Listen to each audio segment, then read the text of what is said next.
Well, hi everyone. Before I start, I would like to just thank EDP Drugs and Alcohol Services for letting me share my story today. I only found out yesterday that I could have a spot on their Friday night live show. So it took a bit of thinking yesterday what to say.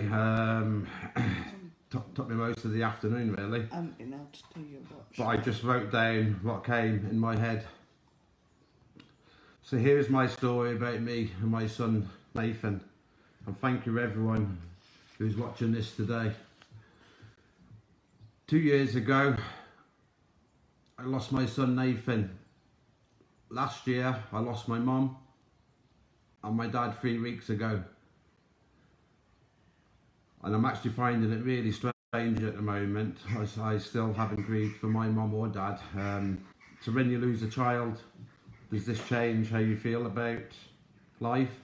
Have I changed? Hell yes. So here goes my story, folks. Well, hi, my name is Malcolm, and I'm going to tell you about my life living with my son who was addicted to alcohol and drugs. But I'm going to tell you about myself first. I was born in Birmingham in 1969 to my Irish parents. I was one of 6 children. I had 4 sisters and a brother. We moved up to Scotland when I was around 6 years old to a little small holiday village in southern S. Life in Scotland was great. How could it not be? The sea, the sand, it was just all on our doorstep. When I was 17, my dad got offered a job near Birmingham.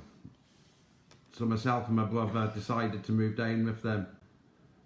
We thought going to the big town sounded really exciting at the time.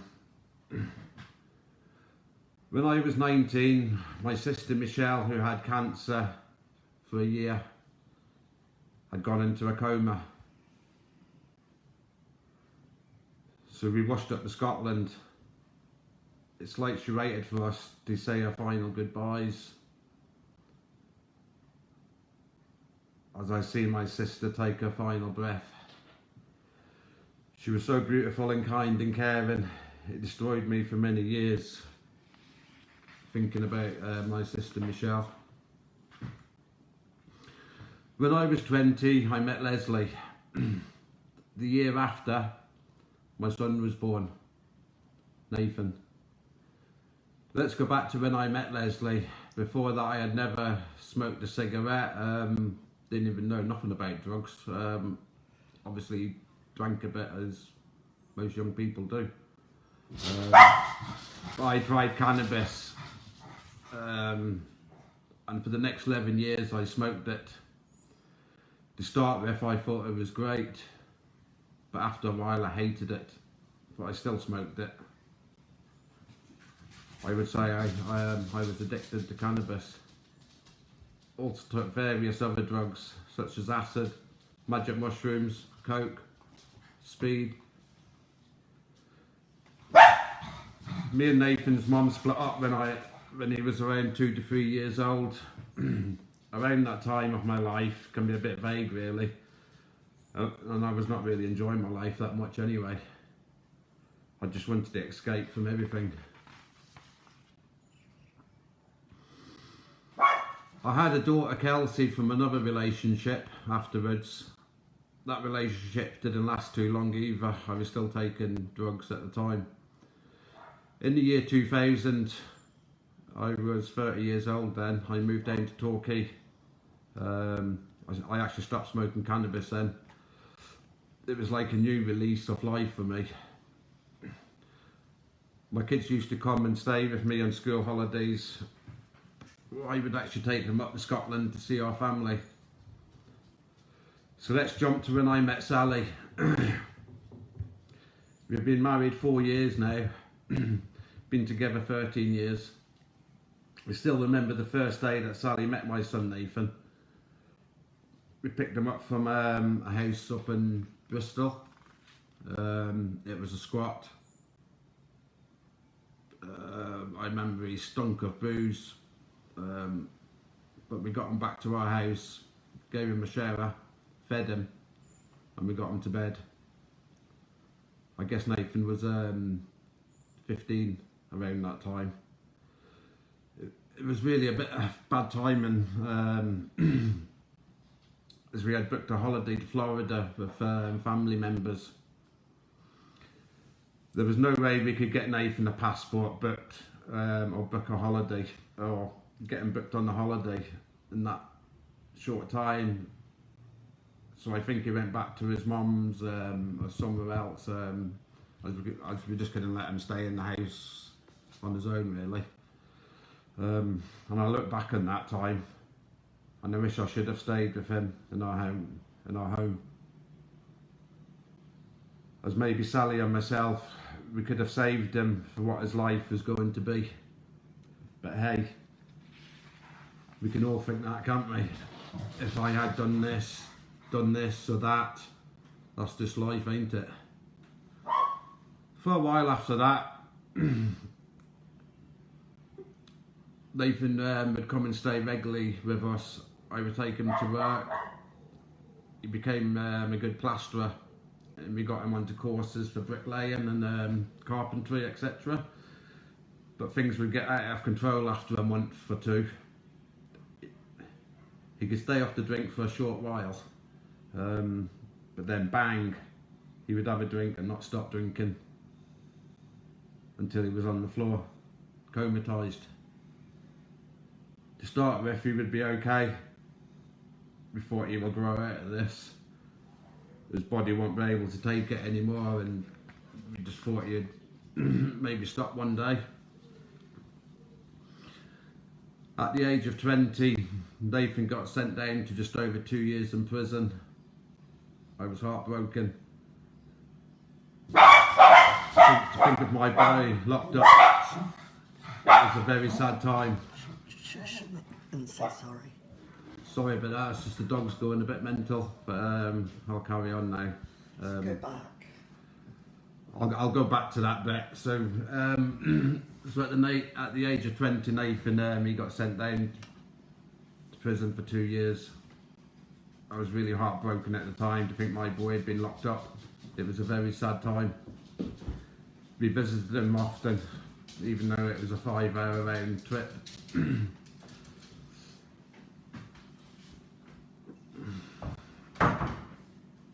And then this was regular for the next 7 years for Nathan, in and out of prison. Come and stay with us. I'd go and stay with his mum or his sisters. After a while, I got really fed up with all this. My own head just couldn't cope with it. We would still have Nathan come and stay with us if he had nowhere to stay, because we just didn't want to see him homeless. Even though now and again Nathan, he did sleep on the streets. I actually think he probably quite enjoyed it. And yes, at times it was great. He would come to work with me. He would go kayaking, circuit training. We'd have days down on the beach having barbecues. He was really fun to be with, Nathan was, until the drinking would start again. I actually got to the point I just didn't want him in our house anymore, because it was destroying me, my wife, and Sally's kids. It was really hard for all of us, really, to just to see how Nathan was, and it was just a hard time. It was really hard to see my son destroying his life. It was like he was on a destruction to end his life. It was like he didn't care anymore. And for a father to think, I can't even help my son. It's soul destroying. The amount of times I would just break down and cry. I felt he was destroying me also. I didn't know what to do. I've realised now I couldn't do anything. Nathan needed to do it himself. And each time I seen Nathan, he was getting worse and worse. I used to think over the years that one day going to get a knock on the door or a phone call to say Nathan has died. That sort of thing really messes with your head. Then on the 13th of May 2018, I had the call from Nathan's sister. I still to this day can hear them words. Malcolm, Nathan's dead. And it's not like what you see in the movies. I just went numb. What did I just hear? How can this be? How? Where? I only spoke to him the day before. My role had just changed. I wanted to see him and hold him. Nathan died of a heroin overdose. We never knew he even touched heroin.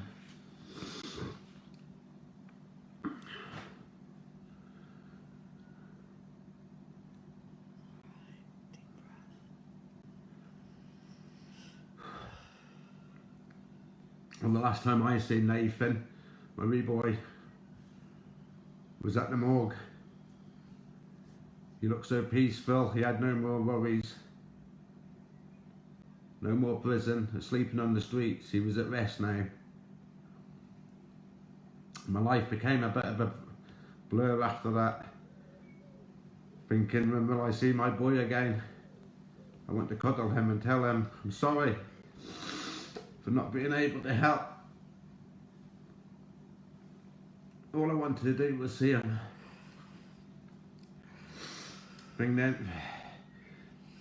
Things then became really bad for me. I started to drink every night. I'd wake up the next day, I can't even remember the nights before. I became really, really angry. I just wanted to hurt drug dealers or just anyone who got in my way.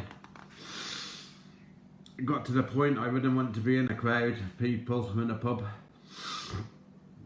I was too scared of what I would do. It's taken me a long time to overcome that, but I'm still not there yet, if I'm to be honest. I can give you one incident from last year when I was out having a drink. I was telling a group of lads about my charity beard grow, what I was doing for a year for EDP, when some smart arse laughed about it. Things got out of hand. I felt bad afterwards, but to me he wasn't just laughing at me, he was laughing at my dead son Nathan.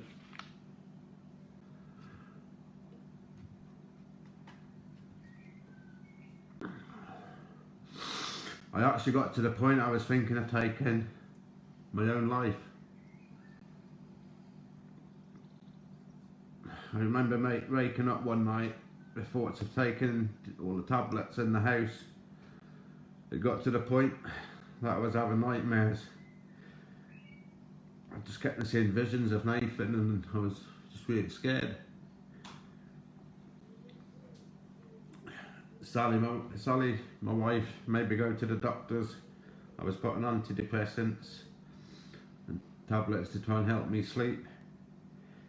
EDP put me in touch with Cruz Bereavement and I started having counselling with them. It was during this time that my brother-in-law Colin came up with the idea to do a cycle challenge anywhere in the world, he said. I picked Burma. Colin has done many of these cycle challenges for charity and I could see why he wanted me to do it. As it gave me a focus, it got me back out of the house and into nature, and it started to make me feel a bit better about myself. Last year I'd done a cycle wide challenge in Burma for EDP. To me now this is the way forward to raise money for EDP. And this year I've actually became a volunteer for EDP myself, passed the course back in February. I've been working on the Flourish and Nature project which they've set up, which is to take people in recovery on walks, cycle rides, kayaking, etc., just to get them back out there into nature and enjoy it. And also in the next few weeks now I will be buddied up with someone who is keen to get out cycling. I'm really so looking forward to this. So the thing that really keeps me going and what I get a joy out of nowadays is getting out on my bicycle. The feeling of the fresh air, just the wind blowing in my face and the smell of the countryside and seeing the wildlife. And what I really enjoy is conquering the hills, especially the ones where I failed to actually get up last year where I had to walk. It's made me a lot healthier and fitter than I was last year. So what I would like to say to everyone of you who are suffering from mental health, stress, drug and alcohol addictions, please just make yourself get out into the country. Even if it's a short walk, sit down, listen to the birds singing, look around, look at the trees swaying in the wind. I'm telling you, this can really make you feel better. It's helped me so much through my last 2 years, and it keeps the demons out of my head.